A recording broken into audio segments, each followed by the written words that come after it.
Victorians are, we said earlier, I'd like to ask the Victorians, how are you enjoying your user trial of your 1 month free totalitarianism under Comrade Dan? What he's doing is illegal. It's just illegal. There's no other word for it. He has no lawful authority to do what he's doing, and yet Victorians are quietly sitting there hoping not to be disturbed. On the upside though, just so we're aware, we don't need everybody, we just need enough. And I've mentioned this number before and it's true. George Washington, when he led the Continental Army against the greatest superpower of his day, the British Empire, he only had 20% support of the American population. So 80% were reporting his movements to the bad guys. That was enough. We only need enough. 20% is what he needed. We don't need everybody, but we need enough to say, you know what, it's time. Now, everyone has a different role to play. Some are up front, some are the tip of the spear. But just like in any war, for every combat soldier, you've got multiple people behind making it happen. So you've got the shooters at the front line, and that's great. You need them, but you need supporters at the back. So everybody has a role to play, according to your ability, according to your capacity. But understand this, and Romeo mentioned it earlier, it's called social proof. The moment we see one person do it, we know it can be done. And that social proof then gives us the permission almost to try it ourselves. Dan is not in charge. See, let's elevate our view just a fraction. No politician in this country has any real power. Morrison has no power. Dan has no power. They are controlled. They are allowed to become Prime Minister. They are allowed to become premiers of states by the people that really run the country. Howard famously said that. Tony Abbott has to meet the people that really run the country, and I think he regretted saying it. So we have to disabuse ourselves of this notion that the politicians are in charge. Daniel Andrews couldn't organise a piss-up in a brewery without written instructions. The guy has no idea. He has no competence to do just about anything. He's just following instructions. So that's point number one. So it's not Dan. Dan's just the puppet. He'll get his payoff like they all do in the end, with some nonsense job down the track, like Julia Gillard did, like they all do. Their job is to hand over sovereignty and treasure from working Australians. That's their job, in my opinion. So that's point number one. Dan's not actually in charge, he's just following orders. Secondly, Victoria is used as the vanguard for every bad thing this country suffers. And the example is this, because it's the most left-leaning state in the country. And I remember visiting my cousins down in Melbourne in the 60s, and we used to cross the border and it just felt different and weird, and it is. It's the most left-leaning, compliant, docile population in the country. And that's where they trial new ideas. Full-term abortion, and once again, just so we're clear, I'm not talking about some young lady that has a drunken night of passion and then the next day pops a morning after pill. I'm not talking about that. I'm talking about the killing of a fully functioning child at the moment of birth and then selling its body parts for profit. Now that was first introduced, it was pushed by Emily's List, for those who are unfamiliar, so I'll just recap a little. It was pushed by Emily's List, which is the female faction of the Labor Party. Julia Gillard, Penny Wong, Tanya Plibersek, they're big fans of full-term abortion on demand, Australia-wide, publicly funded. So good old Penny, who rails against racism, has no problem killing babies, and so does Tanya Plibersek.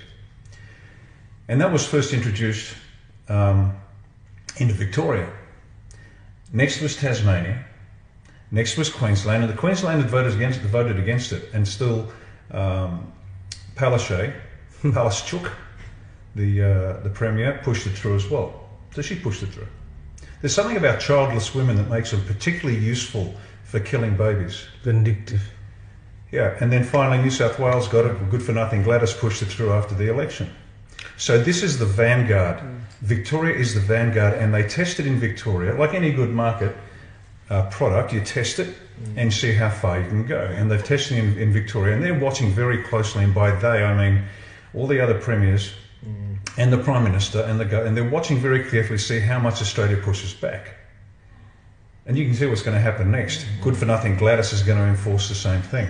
Then they're coming for your kids, folks. And I have a very bad feeling that a lot of you are going to find this out the hard way. They will knock on your door and say, we suspect that you haven't been tested, therefore we're going to take your kids from you now. And the police will take them away. And you'll be standing there slack-jawed, wide-eyed, trying to figure out, what do I do now? Well, it's too late, folks, because they've taken your kids. And it gets back to your point: save your family, save the country. The two are the same, and they will take your children. Now, if you fight the coppers, you're arrested and you're locked up. So what they're doing is they're using Victoria as the vanguard.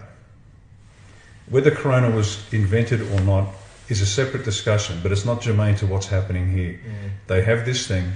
The numbers are pathetically low. Yes. The alleged positive cases are astronomical, alleged, because they tested fruit and cattle and they tested positive, and this is in Africa, they tested positive for coronavirus. So the testing process is a joke. Yeah. Secondly, the testing process, the man who invented it specifically said this is not designed to test for things like coronavirus. Yes. That's point number two. That's right. Point number three, the deaths, even the alleged deaths, are so low in comparison to the positive results that it is not worthy of consideration. There are things that cause more deaths more frequently, and they should be looked at.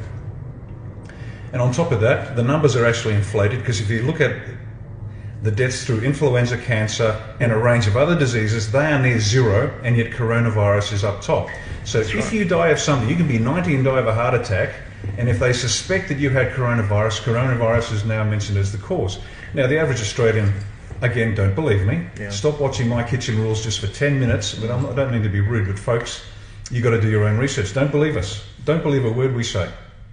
Do your own research, and you'll find that the ABC's been lying to you non-stop. The commercials, in fact, it was Channel 7, they used footage, alleged footage of critical collapse of emergency wards around the country, because they're crammed with the coronavirus victims. And it was actually footage taken 6, 7, 8, 9 months ago in Italy. It was also used falsely by US news services. You are being lied to directly by the commercials. And then you've got Sky News, the alleged conservative news service. Well, pick your favourite presenter. Pick any one of them, the one you trust the most. Have they once told you that the bail-in laws have come in? And the bail-in laws mean that the bank can take your money if the bank looks like failing. That's right, they can take your money without telling you. Now, it's against the law for you to ask where the money went, and it's against the law for the bank to tell you where the money went. How do I know this? A colleague of mine had $750,000 taken out of an account. That's not small coin. And it got taken out, and he was not allowed to ask, and he was not allowed to be told. These are the bail-in laws that the government passed. Your savings are gone, if they wish. Do you understand what's going on? So this coronavirus lockdown is a cover story for a lot of other bad things that are going on. Romeo mentioned the ASIO bill, 2020 bill. And it's worse, it doesn't even get to the judge to get an oral warrant, because the system is required. The police or the security, the police have to provide evidence to a judge that a warrant is legally required.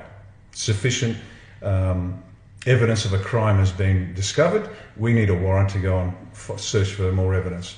No problem, that's a sound legal process. It's not even to a judge. It now goes, in extreme cases, to the Attorney General, where operational agility is the term is required by ASIO. Well, you know what? If ASIO started doing its job and stopped pretending that the real threat was people like me or other people, and actually looked at the real threat, they wouldn't need this operational agility.